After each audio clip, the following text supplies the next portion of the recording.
Question. Ano ang ginagamit pang lusong sa baha?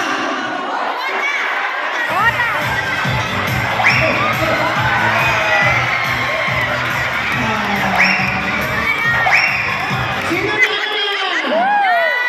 Grupo! Para na yung spelling na ito unahan.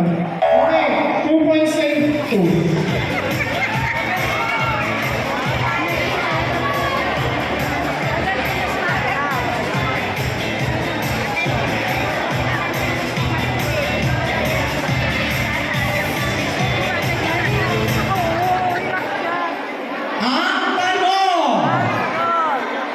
Si Dana ay sumisigaw ng di.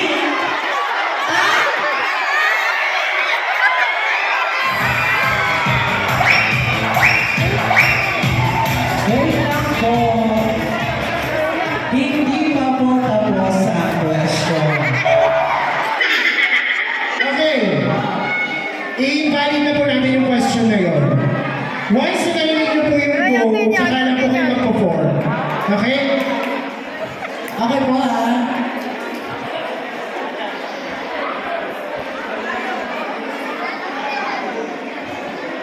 Okay po. Ang tanong, ikaw ay nagsasampay pagkatapos man 1, 2, 3, go!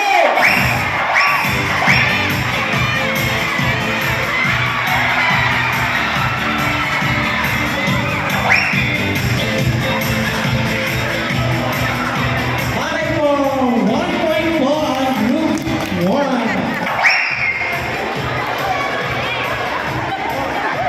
Para mapapalian si Sir.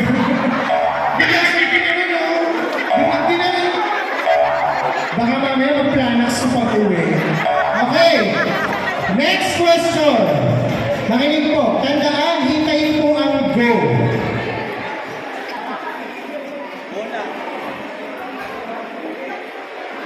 Ang 1,000 pesos sa Tagalog ay isang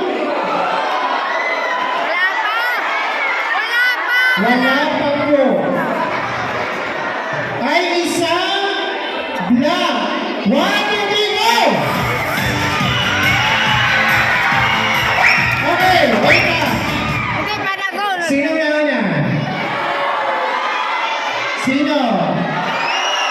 Group 2? Group 1? Group 2? Wait lang po, tingnan mo natin spelling. Okay, tama. So,